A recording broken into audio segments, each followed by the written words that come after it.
Have you ever felt anxious and had absolutely no idea why? Nothing bad happened. There's no emergency. Nobody died. Nothing's on fire. You didn't get bad news. And yet, your chest is tight.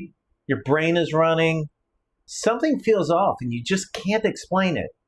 So you do what any reasonable person would do. You start scanning your entire life for what possibly could be wrong. Is it work? Is it that conversation? Is it my health?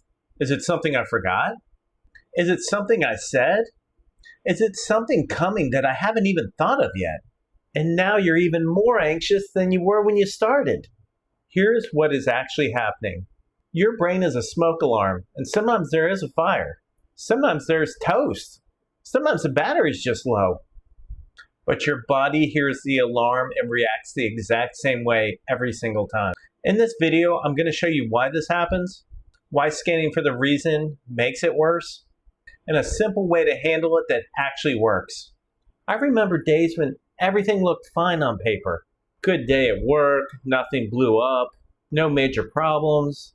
Then I would sit down at the end of the day and feel this low hum of dread I could not explain.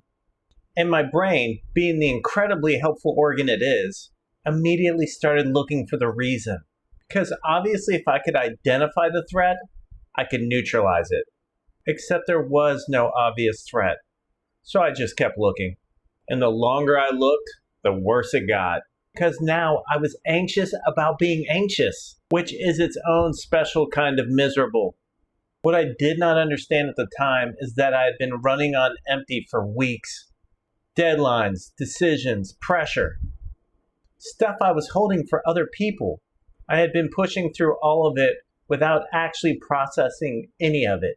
The anxiety was not random. It was a bill coming due. I just didn't recognize it because I'd been too busy to notice the warning signs. Here's the thing about anxiety. It does not always need a real emergency to show up. It needs a signal.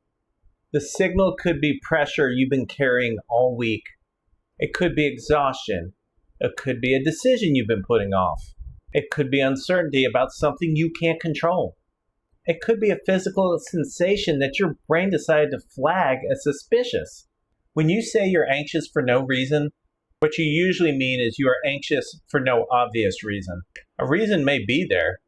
It just may not be obvious yet. That is okay. You do not have to find it to move forward. High performers are especially good at this.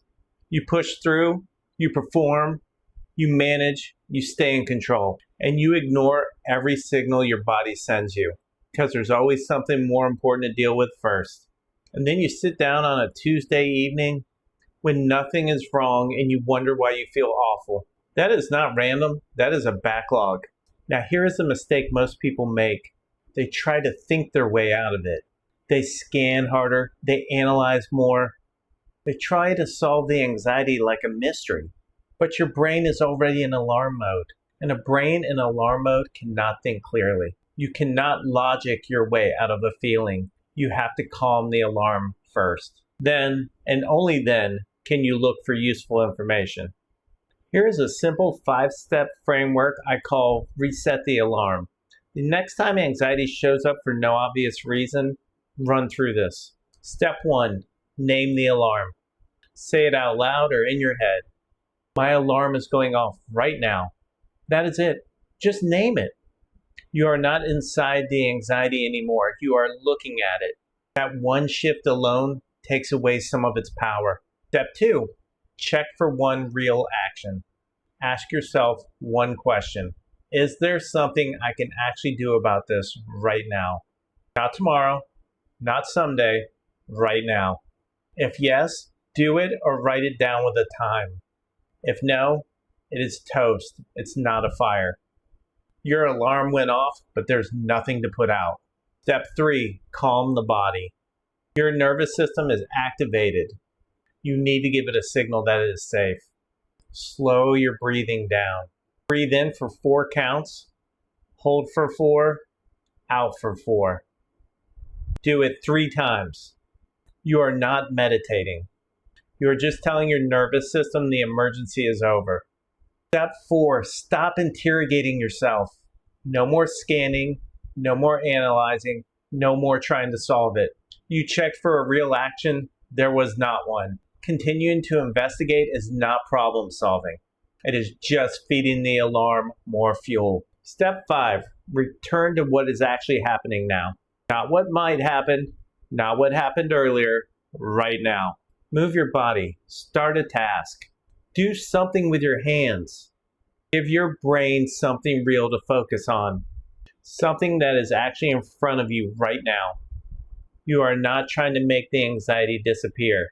You are just refusing to throw gasoline on the alarm. When you stop feeding it, it passes faster than you think. By the way, I'm Vinnie Merz, a high-performance anxiety coach. I help ambitious professionals stop anxiety from sabotaging their success, their confidence, and their peace of mind. If you've ever felt anxious for no reason and then felt embarrassed about it on top of that, you are not broken. You are not weak.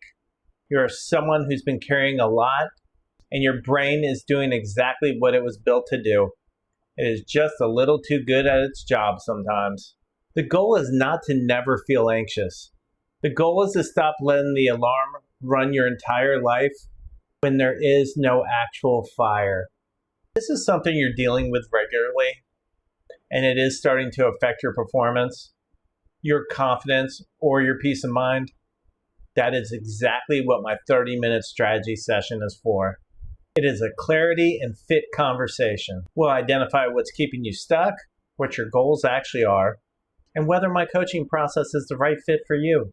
No pressure, no fluff. Link is below. If this helped you, subscribe. I post every Tuesday and Friday with practical tools to help you take back control. No fluff, no theory, just what actually works. Your alarm is not broken. It just needs you to stop treating every piece of toast like the whole house is on fire.